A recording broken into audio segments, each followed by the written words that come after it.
Welcome to Florence, the cradle of the Renaissance. I'm excited for today. We're stepping into a living museum, a city where every cobblestone whispers stories of artistic genius and cultural revolution. Get ready to be inspired by the heart and soul of Tuscany. Let's start with the icon that dominates the Florentine skyline, the Duomo, officially known as the Cattedrale di Santa Maria del Fiore.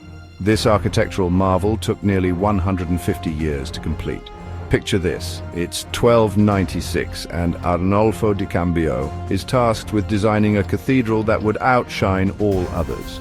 Fast forward to the 15th century and you've got Filippo Brunelleschi figuring out how to build the impossible, that massive dome. Step inside and you're greeted by an atmosphere of awe-inspiring grandeur. The vast interior, adorned with intricate frescoes and soaring arches, is a testament to the faith and artistry of the Renaissance. Climb the 463 steps to the top of Brunelleschi's dome and you'll be rewarded with a breathtaking panorama of Florence. As you catch your breath, appreciate Giorgio Vasari's incredible fresco of the Last Judgment inside the dome. If you're an art lover, buckle up. We're headed to the Uffizi Gallery, home to some of the most famous works of art ever created. This is no ordinary art gallery. It's a journey through the evolution of Italian art, a who's who of Renaissance masters. Here you'll come face to face with legendary names like Botticelli, Michelangelo, Leonardo da Vinci, and Raphael. Seeing these masterpieces in person is an entirely different experience. Prepare to be mesmerized by Botticelli's ethereal birth of Venus and marvel at the intricate details of Leonardo da Vinci's Annunciation. The Uffizi Gallery houses a treasure trove of sculptures, tapestries and paintings from the 13th to the 18th centuries. Let's take a stroll across the Ponte Vecchio, Florence's most famous bridge, and a true survivor. This isn't just any bridge, it's a bridge that's seen it all, from medieval floods to the ravages of war. Imagine, this structure has stood here since Roman times, rebuilt in the 14th century and miraculously spared during World War II.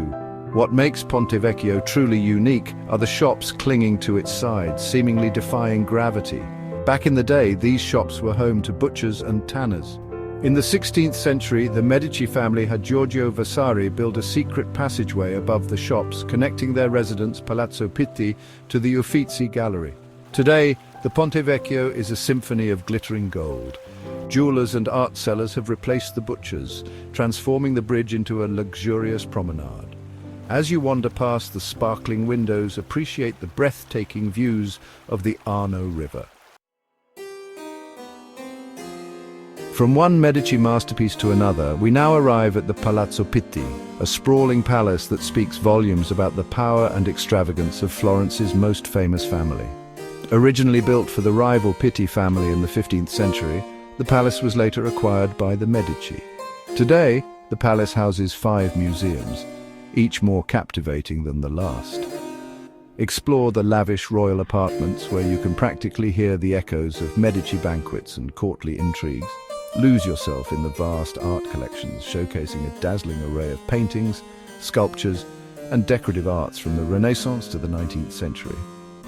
Don't miss the Boboli Gardens, a masterpiece of Italian garden design, complete with hidden fountains, secret grottos, and breathtaking views of Florence.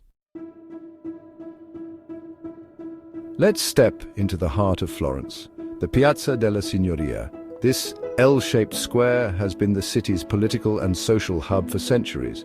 Dominating the square is the Palazzo Vecchio, Florence's imposing town hall.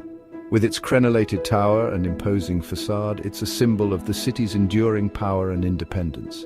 The Piazza della Signoria is more than just a backdrop for politics. It's an open-air museum. Stand in awe of Michelangelo's David, or rather, a faithful replica of the original. Admire the intricate details of Cellini's Perseus with the head of Medusa, a masterpiece of Mannerist sculpture.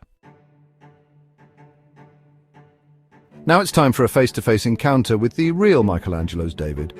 We're heading to the Accademia Gallery, a museum that's practically a shrine to the genius of the Renaissance master. David stands tall and proud in the gallery's central hall, a symbol of Florentine strength and artistic brilliance. Take your time to admire the intricate details of Michelangelo's craftsmanship. Explore the Hall of the Prisoners, where you'll find Michelangelo's unfinished sculptures, frozen in time as if struggling to break free from the marble. Discover a rich collection of Florentine Gothic paintings, mostly by 14th century artists. Our next stop takes us to the Santa Croce Basilica, a church often called the Temple of the Italian Glories.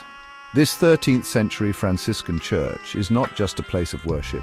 It's a veritable pantheon of Italian history and culture. Step inside and you'll be greeted by a sea of tombs and memorials dedicated to some of Italy's most illustrious figures. Here you'll find the final resting places of Michelangelo, Galileo, Machiavelli, and many other artists, writers, scientists, and political figures who shaped Italy's destiny. The church itself is an architectural gem, with its soaring Gothic arches, beautiful stained glass windows, and serene cloisters. Don't miss the exquisite frescoes by Giotto, one of the pioneers of the Italian Renaissance. His vivid depictions of the life of St. Francis are considered masterpieces of early Renaissance art. As you wander through the halls of Santa Croce, reflect on the lives and legacies of the extraordinary individuals buried here. Next, we delve into the world of the Medici family once again, this time at the San Lorenzo complex. This church, designed by the great Brunelleschi, wasn't just a place of worship for the Medici, it was their personal parish church, a symbol of their power and piety. The real treasures lie just behind the church in the Medici chapels. This complex of mausoleums and chapels was designed to be the final resting place for generations of the Medici family. Step inside, and you'll be greeted by a dazzling display of wealth and artistic grandeur. The walls are adorned with intricate marble work, the ceilings covered in elaborate frescoes. The new sacristy, home to the tombs of Lorenzo the Magnificent and his brother Giuliano, is considered one of Michelangelo's greatest masterpieces. Now get ready for the best view in town. We're heading up to Piazzale Michelangelo, a terrace that offers a breathtaking panorama of Florence. Created in the 19th century as a tribute to Michelangelo, the Piazzale is strategically located on a hilltop just south of the Arno River. As you gaze out over the city, you'll see the Duomo, the Palazzo Vecchio, the Ponte Vecchio, and all the other iconic landmarks we've explored. In the center of the Piazzale stands a bronze replica of Michelangelo's David, his gaze fixed on the city he helped to shape. The best time to visit is undoubtedly sunset, when the sky explodes in a kaleidoscope of colors, casting a magical glow over Florence. Our final stop takes us to the Bargello National Museum, a treasure trove of Renaissance sculpture housed in a building with a fascinating history of its own. Built in the 13th century, the Bargello has served as a city hall, a prison, and even a barracks, before being transformed into a museum in the 19th century. Today, it houses one of the most important collections of Renaissance sculpture in the world, featuring masterpieces by Donatello, Michelangelo, Verrocchio, and many other luminaries of the Italian Renaissance. Don't miss Donatello's David, a bronze masterpiece that broke new ground in its realistic depiction of the human form. Well, folks, there you have it. 10 must-visit spots in Florence that will leave you breathless. From the awe-inspiring Duomo to the artistic treasures of the Uffizi, from the charm of the Ponte Vecchio to the breathtaking views from Piazzale Michelangelo, Florence is a feast for the senses. So pack your bags, book your flights, and get ready to experience the magic of Florence for yourself. Don't forget to like, comment, and subscribe for more travel guides and tips.